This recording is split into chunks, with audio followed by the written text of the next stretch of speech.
Jangan lupa subscribe YouTube channel Metro TV News dan nyalakan notifikasi.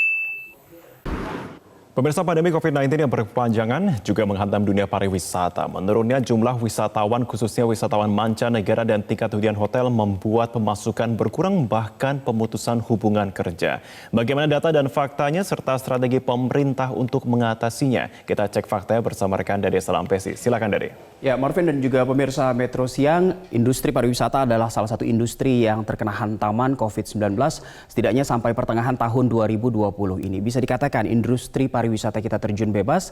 Saya melihat dari dua indikator sebagai sampel, yaitu dari tingkat menurunnya kunjungan wisatawan mancanegara ke tanah air dan juga menurunnya tingkat okupansi atau hunian hotel. Jadi pemirsa, pada Mei 2020 setidaknya 3 bulan lalu, kunjungan wisatawan mancanegara turun 86,90% ini dibandingkan data Mei pada tahun lalu 2019 atau year on year. Dan jika kita lihat secara lebih panjang lagi, dari Januari sampai Mei di tahun 2019 ada 6,28 juta wisatawan mancanegara yang berkunjung ke berbagai destinasi wisata di tanah air.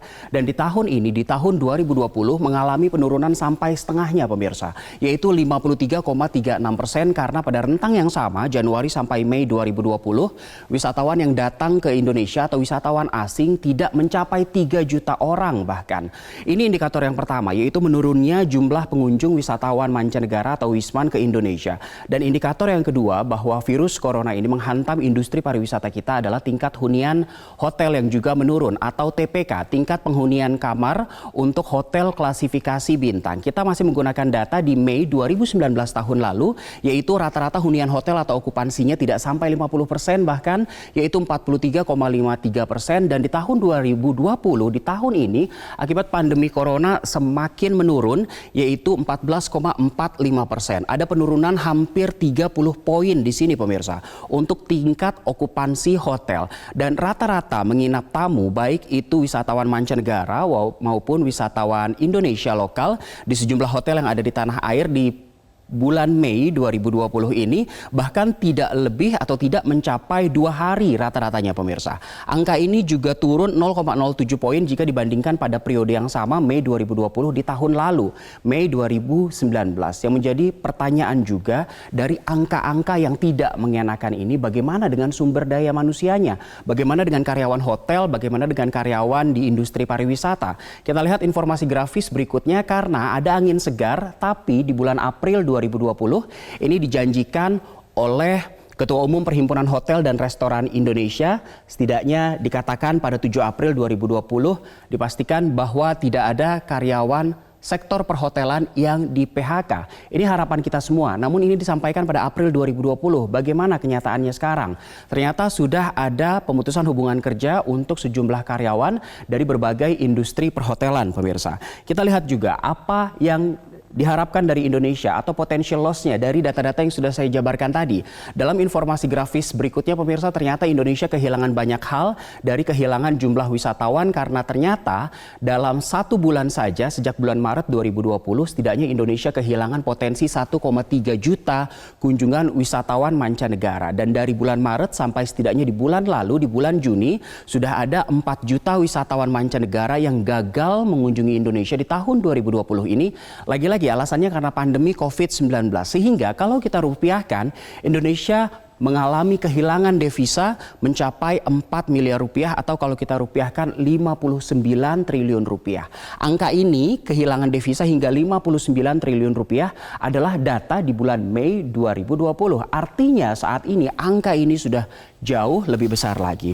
Kita sudah membahas sejumlah fakta dan data terkait dengan pariwisata kita yang memang optimisnya masih bisa diperbaiki karena sejumlah tempat pariwisata akan dibuka. Lalu bagaimana dengan strategi negara untuk menyiasati hal ini? Karena pemerintah dalam hal ini Kementerian Pariwisata dan Ekonomi Kreatif sudah menyiapkan sejumlah strategi. Ini disampaikan pada awal bulan lalu 2 Juni 2020 oleh Direktur Kajian Strategis Kemenparekraf RI Wawan Rusiawan. Yang pertama, pemerintah memprioritaskan orang orang atau manusia. Jadi orang atau manusia menjadi prioritas utama terutama untuk aspek kesehatan, keamanan, kebersihan dan juga kenyamanannya. Artinya kesehatan manusia, pengunjung tempat pariwisata maupun pengelolanya menjadi strategi ataupun prioritas pertama pemerintah. Yang kedua, aktivasi kanal komunikasi recovery yang aktif tujuannya untuk menjaga citra positif pariwisata di tanah air, pemirsa. Yang ketiga, pemerintah akan fokus pada destinasi utama, jadi strategi pemulihan pariwisata pasca pandemi ini. Bahkan saat ini kita masih mengalami pandemi corona, pemerintah akan fokus pada destinasi utama. Ada 4 destinasi utama yang disampaikan oleh Kementerian Pariwisata kita pada awal Juni, yaitu Kepulauan Riau atau Provinsi Kepulauan Riau, Provinsi DKI Jakarta, Provinsi Daerah Istimewa Yogyakarta, dan juga Provinsi Bali. 4 provinsi ini menjadi fokus destinasi utama untuk pemerintah. Dan yang keempat adalah pemerintah tidak memungkiri bahwa wisatawan mancanegara masih sulit untuk datang ke Indonesia, sehingga wisatawan domestik akan diutamakan pada poin keempat. Dan poin kelima, pemerintah akan melakukan intervensi untuk promosi dan lain sebagainya dalam poin stimulus permintaan ini. Dan yang terakhir, pemerintah juga akan fokus pada 3 subsektor utama unggulan ekonomi kreatif, yaitu kuliner atau makanan, fashion, dan juga kriya atau kerajinan tangan.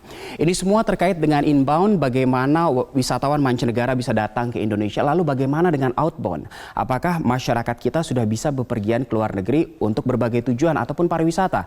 Kita lihat informasi grafis berikutnya, pemirsa, karena ternyata setidaknya ada 68 negara yang bisa dikatakan sudah memblokir setidaknya untuk sementara waktu paspor Indonesia. Ini adalah data yang dirilis pada Maret 2020 dan ternyata angka 68 negara ini masih bertahan hingga bulan Mei 2020. Dan ini adalah beberapa negara di antaranya yang untuk sementara waktu menolak paspor Indonesia dan sejumlah paspor negara lainnya karena pandemi corona. Di benua Amerika sendiri ada Amerika Serikat dan juga Kanada, di Eropa ada Jerman, Italia, Turki, bahkan di Asia, Arab Saudi, India, Sri Lanka juga tidak menerima warga negara asing sementara waktu untuk masuk ke wilayah perbatasan mereka, begitu juga dengan WNI. Di Asia Tenggara bahkan Singapura, Malaysia, Kamboja, Vietnam juga melakukan hal yang sama. Makau, Taiwan, Korea Selatan dan juga Korea Utara juga melakukan hal yang sama. Yang menjadi pertanyaan juga, ada korelasinya dengan kekuatan paspor Indonesia, ada di level berapa? Kita lihat informasi grafisnya, ini yang data kami himpun pada Maret 2020. Jadi berdasarkan data dari yang kami himpun dari Henley Passport Index, ternyata Indonesia kekuatan paspornya ada di tingkat 72 atau level 72. Namun Indonesia tidak sendiri karena Indonesia ada dalam satu level dengan Tiongkok dan Kenya. Sementara di urutan pertama ada Jepang, negara Asia Tenggara lainnya, Singapura ada di urutan kedua, sementara Malaysia masih bisa dikatakan jauh di atas kita dari peringkat 13, Brunei 23. Peringkat 23 karena pengguna paspor Brunei sampai saat ini setidaknya bisa masuk ke 150 negara tanpa visa. Sementara negara tetangga Timor Leste ada di peringkat 57 yang ternyata lebih baik dari Indonesia. Thailand di peringkat 65 dan di bawah Indonesia di peringkat 76 ada Filipina. Disusul Vietnam dan Kamboja yang sama-sama di peringkat 88, Laos di peringkat 92 dan juga Myanmar di peringkat 94. Artinya apa, pemirsa? Indonesia kekuatan paspornya yang ada di peringkat 72 bersama Tiongkok dan juga Kenya setidaknya sampai saat ini memiliki akses bebas visa ataupun visa on arrival ke 71 negara yang ada di dunia. Sampai saat ini pemerintah masih fokus untuk memperbaiki pariwisata kita. Tidak hanya itu, pandemi corona yang menjadi masalah utama juga terus diperbaiki agar industri pariwisata kita dan berbagai aspek kehidupan lainnya bisa terus diperbaiki. Kita optimis bersama bahwa ini bisa kita lewati. Saya kembalikan ke Marvin. Jadi Salam Besti, terima kasih untuk pemaparan Anda dalam Fact Check.